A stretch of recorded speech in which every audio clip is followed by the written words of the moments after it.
Hello, today we are going to talk about triangle congruence proofs. And I tell you, the whole chapter we will spend trying to figure out if two triangles are truly congruent. If you remember, the last section that we did, 4.2, was on what makes triangles congruent. And we talked about all their pieces. All their parts are congruent. As a matter of fact, let's just skip back real quick and check that out. In order to say that two triangles were congruent, we had 6 parts. We had 3 angles, and we had 3 sides, 3 pairs of sides, 3 pairs of angles. That's 6 different parts that are congruent. And then we named that corresponding parts of congruent triangles we know are always congruent. So if the triangles are congruent, then their parts are congruent. Well, today we're going to kind of do the opposite of that. We're going to prove parts are congruent so we can say the triangles are congruent. We don't know they're congruent. We're going to prove that they're congruent. Whereas on this section right here, we knew that they were congruent, so we kind of pieced it out and said, well, if they're congruent, then this is congruent to that, and this is congruent to that. So just a little backwards of what we were doing before. And we're going to work with this a little bit more in class, but the triangle congruence proof is based basically on 4 different congruence postulates. Well, actually 3 of them are postulates. 1 of them is a theorem. So before we really get started, I want you to get everything taped down just like I have here on the very first page. Alright, this is all I have for the first page. I've got my postulate 19, postulate 20, postulate 21, and theorem 4.5 taped to the top. So find those on your handouts. And then there's 2 different clips you can put of example problems, and that's page 1. So pause for right now, find those, get those taped down, and then come back. Alright, hopefully you have all that taped down. What I was saying is that 3 of these are postulates. Postulate 19, postulate 20, and then postulate 21 right there, those are all postulates, which is really nice. We're not going to have to prove those. But the last one here is a theorem, and we'll prove that one a little bit later. But basically what all these postulates are saying is that I don't need all 6 parts of these triangles. I don't need to prove this side and this side. I don't need to prove this side is congruent to this side, and this side is congruent to this side, and then all, their angles are all matched up. Wouldn't that be a nightmare if I had to prove that all 3 angles were congruent, and then I had to go around and prove that all 3 sides were congruent also? That'd be 6 pieces of that triangle that I would have to prove are congruent in order to prove congruent triangles. And it just so happens that you don't have to go through all 6 parts. The first one is called the side-side-side congruence postulate. If a builder was out there in the real world and they needed to construct 2 triangles that were identical, which they have to do all the time, all they have to do to ensure that those 2 triangles are exactly the same is to measure equal sides. All the sides. We don't even have to worry about the angles. As long as MN is congruent to QR and MP is congruent to QS and NP is congruent to RS, then I know for sure that the triangles are congruent. So that's called the side-side-side congruence postulate. 3 sides of one triangle are congruent to 3 sides of the other triangle, then the triangles are congruent. So that's nice because you don't have to prove the angles. All you have to do is prove the sides. So that's the first one. Alright, I'm going to zoom in on this a little bit more so maybe you can see better what I'm talking about. Let's talk about postulate 20. Postulate 20 is very similar. It's called the side-angle-side congruence postulate. the side angle side congruence postulate. And this theorem states that I don't need all 6 parts. All I need is a side, another side, and the angle between the 2 sides. And when I have those 3 parts, then I can say that the angles are congruent. The triangles are congruent. So in this case, PQ is congruent to WX. QS is congruent to XY. Let's just mark those. And the angle between them is for sure congruent. If that one's, say, 45 degrees, then this one's also 45 degrees. So if I have just those parts, I'm done. I don't have to keep going any further. The side angle side postulate says those are congruent triangles. All right. That leads us right into the angle side angle congruence postulate, which says that if 2 angles are congruent to 2 angles of another triangle, so that would be this guy right here and this guy is congruent.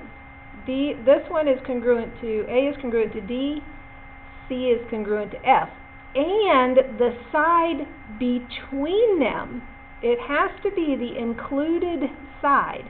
In other words, the side between them. If you have an angle, a side, and an angle in that order, then you have the angle side angle congruence postulate, and you know for sure that the triangles are congruent. No doubt about it. Alright, so that's 3 ways. The side side side postulate, side side side postulate, the side angle side congruence postulate, the angle side angle congruence postulate, and then we've got one more, the angle angle side congruence theorem. Notice this one's a theorem and we'll need to prove it. So if these angles and then the angle next to it, but then notice it's the side just right after that. So we have angle, angle, side. Angle, angle, side. Angle, angle, side. So if I know these two angles and the next side, and it's congruent to the 2 angles and the next side, then I know the triangles are congruent. The 2 triangles are. Now I do want to make a note that when you have the 2 triangles are congruent, notice that the A has to be congruent to the D, and the B has to go with the E, and the C has to go with the F. So you can't rearrange the letters on the second one. If you do A, B, C, it has to be D, E, F. If you rearrange the letters, then you miss it. So very, very important that you understand that. Alright, let's go through some example problems real quick. Okay, number 12 here. Let's see, we're looking at this. We have this side is congruent to that side, and we have a reflexive side. This side is congruent to the other side on this triangle. I know that this angle right here is congruent to this one because it's perpendicular, so those 2 angles would be congruent. So my problem here is that I have side, angle, side of one triangle, but on the other triangle I have angle, side, side. And that's not the same on both triangles. So therefore these triangles are not congruent. Alright, because I have to be able to use the same postulate or theorem on either one of them. Alright, those 2 triangles are not congruent. Let's try number 13. Okay, I'm looking at this triangle right here and this triangle right here. So LMN looks like I have a side, an angle, And then they both share this side. So that's a reflexive side. In other words, MN is equal or congruent to MN. MN of this triangle is congruent to MN of this triangle. So that's pretty nice. So I'm going to put a double mark there. Now on the other triangle, this side is definitely congruent to this side. This angle is definitely congruent to this angle. And they both share this side. So these two triangles are congruent by side, angle, side. Side, angle, side. So yes, they are congruent by side, angle, side. Alright, that's kind of hard to see because they overlap just a little bit. Alright, let's try number 4. Are these two triangles exactly the same? Well, this side is congruent to this one. This side is congruent to this one. And they share a side. So those two sides are definitely the same. Okay? So that's like the third side. So it looks like these two triangles are congruent by side, side, side postulate. The side, side, side postulate. So yes, we probably should put yes by the side, side, side postulate. Alright, let's try number 15. ACB, triangle ACB, is that congruent to triangle ECD? Well, this side is congruent to this one, so that's good. This side is definitely congruent to that side, so we have two sides, but we also have these vertical angles that we know are congruent. So looks to me like I have side, angle, side. Side, angle, side. So yes, these two triangles are congruent by the side, angle, side theorem, or postulate, sorry. Side, angle, side. And you don't have to say theorem or postulate. You can just write SAS. Alright, and that's good enough. Alright, let's check RST. This triangle, is it congruent to this one over here? Alright. We've got a side here and a side there, a side here and a side here, and the angles down here. If I go around, when you name these, you have to kind of go around the triangle. So if I start here, I start out with an angle, a side, and a side. That would make it the ASS postulate, or the SSA postulate if you like to go the other direction. Now I want you to look back here. Did I have an ASS theorem? No. No, you cannot prove two triangles are congruent with ASS. Alright, and I know what you're thinking because my classes think it all the time. But if you think about how it's spelled, you'll know don't do that. Okay? We will never have this, it doesn't work. Okay, geometrically it doesn't work, and not to mention the fact that you shouldn't be writing that on your paper. So, no, these triangles are not congruent because the ASS postulate or theorem does not exist. Alright? Hee hee. Alright, number 17. We have this, looks like this side here is congruent to this one. This side is congruent to that side. And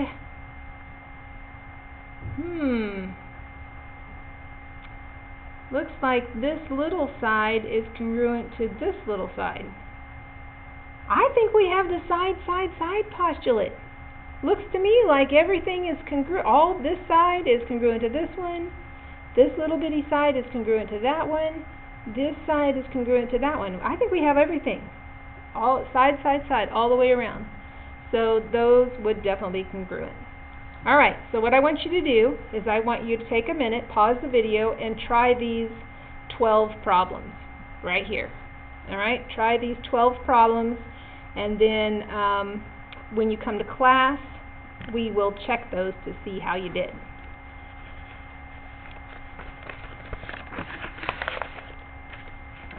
Alright, hopefully you paused the video and you did those 12 problems. Alright, now if you'll find the rest of your clip art and clip this down at the very top, we want proving triangles are congruent. These are all examples. Then we'll do an example proving triangles are congruent, again, this example problem. And then we're going to do some group work with this one, but you need to go ahead and get it taped down, so that way when you come to class it'll be ready. And then congruent triangles in the coordinate plane we will do together. Alright, so let's start. You pause the video, get that all taped down, and then come back and we will work on these together. Alright, hopefully you are back and got it all taped down. So we're going to start out with our first proof. You'll be doing a lot of proofs this semester, or this chapter, and I know that probably makes you totally thrilled. But they're fun. This is a fill-in-the-blank proof. It does say that we're given that AD is parallel to EC, so I know for sure that those are parallel. I also am given that BD is congruent to BC. Alright, so according to this statement, they went ahead and did the BD and the BC for us. Let's put in AD is parallel to EC. Put that in the second spot as the given. Alright, number 3. Number 3 says the alternate interior angles theorem. So I'm sitting here wondering, alternate interior angles. Well, if I have parallel lines cut by a transversal, then maybe I'll call that angle 1 and angle 2, and say that angle 1 is congruent to angle 2 by the alternate interior angles theorem. If the lines are parallel, then alternate interior angles are congruent. It also says vertical angles theorem. Okay, well maybe this is angle 3 and this is angle 4. My vertical angles are congruent here and here. So angle 3 is congruent to angle 4. And then I know for sure that the triangles are congruent because I have angle, angle, side. Angle, angle, side. So I say triangle ABD is congruent to triangle EBC by the angle, we need to change that because we did it a little bit different. This is, angle, angle, angle, side. Yeah, that's definitely angle, angle, side. So let's change that. Angle, angle, side. Postulate, congruence postulate, the way we did this right here. Now, I could have, the reason theirs was ASA was because I could have picked these two alternate interior angles, and then I would have had angle, side, angle right here. But since I chose these, then I had angle, angle, side. So we do need to change that to angle, angle, side. And that's a therefore. Either way is correct. It doesn't really matter how you did it. Either way is correct. But that just happened to be the way I picked those angles. Alright, very good. The next one, proving triangles are congruent. Alright, so we're going to go through this proof. We've got architecture. It says you are designing the window shown in the photo. You want to make triangle DRA congruent to DRG. You design the windows so that you know for sure that DR is perpendicular to AG. And that RA, so let's put RA is congruent to RG, and these are perpendicular. Can you conclude that the two triangles are congruent? Question mark. Alright, so we're going to write this out as a proof. Right, number 1 is going to be that DR is perpendicular to AG, and RA is congruent to RG. And of course that's given information. Now one thing you know about being perpendicular is that you have right angles. So we're going to say that angle DRA and DRG are right angles. Okay, because that's just definition of being perpendicular. Definition of perpendicular. Alright, so if they are right angles, then what do we know? Well, we know the measure of angle DRA equals 90, and the measure of angle DRG equals 90. And why is that? Well, definition of a right angle.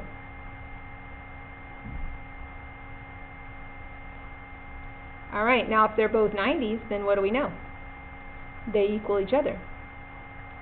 Is equal to the measure of angle DRG. Just a little bit of substitution there. And then if they're equal to each other, so we've got these are equal to each other now. These were given to us. This side was congruent to this side. That was given to us. But we've got a second side here. DR is congruent to itself, DR. DR, line segment DR, is congruent to line segment DR. That's the reflexive property. Alright, and so, if you look at the picture here, we have side, angle, side. Side, angle between them, and the side. Side, angle, side, side, angle, side. So the triangles are congruent. DRA is definitely congruent to triangle DRG by the side, angle, side theorem. And we're done. So anyway, that's what you want to do. You got to piece it out. You got to get the pieces, get as many pieces are congruent in the two triangles as you possibly can, and then just state which theorem you just used. Alright, this is group work, so we're going to wait. What I do want you to do is I want you to give it a try. I want you to see what you can do. See if you can get those two triangles congruent based on the pieces that you're given. And we're going to discuss those in groups as soon as you come back to compare answers with the person next to you. Alright, this one right here. Alright, and then the last thing is example 6. Proving side, side, side in the coordinate plane. Now this one, you're definitely going to have to use your distance formula, because in order to prove that the sides are all the same, we need to know how long this side is, how long this side is, how long all the sides are. The horizontal and the vertical sides are easy. So like for example, AC is 1, 2, 3 units right there. And its corresponding side is FH right here, which is also 3 units. So I'll say that. This vertical side is 1, 2, 3, 4, 5 units. And this horizontal side is 1, 2, 3, 4, 5 units. So what was that? AB is 5 and GF is 5. So if I want to use side, side, side, then all I need to do is this third side. I got to prove this third side is equal to that third side. So we're going to have to use the distance formula. Alright, the distance formula. Let's go ahead and write that out so we can remember what it is. x2 minus x1 squared plus y2 minus y1 squared, and we need the square root of that. So here we go. 5, let's see, we'll do negative 4 minus negative 7. Negative 4 minus negative 7. Then we want to subtract the y's. 5 minus 0. We'll square that. So that's going to equal negative 4 plus 7, which is 3 squared. And then this is 5 squared. So we have 9 plus 25, which is the square root of 34. Alright, there's BC. Now let's do, we can put that on the picture if you want. Now let's do GH. Alright, we want to subtract our x's. 6 minus 1 squared plus 5 minus 2 squared. So that's going to give me 5 squared and 3 squared. So 25 plus 9 is also 34. So I just have proved that I have congruent triangles because all the sides are equal. Square root of 34 equals square root of 34. 5 equals 5. 3 equals 3. So they are congruent by the side, side, side postulate. Uh-oh, I'm sorry, I didn't realize I was getting off the page there.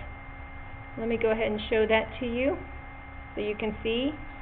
6 minus 1, that was the x's. 5 minus 2, that was the y's. We square those and got 5 squared plus 3 squared. So the distance of GH is also the square root of 34. I apologize, hopefully you were able to catch that. Alright, we will see you when you come to class.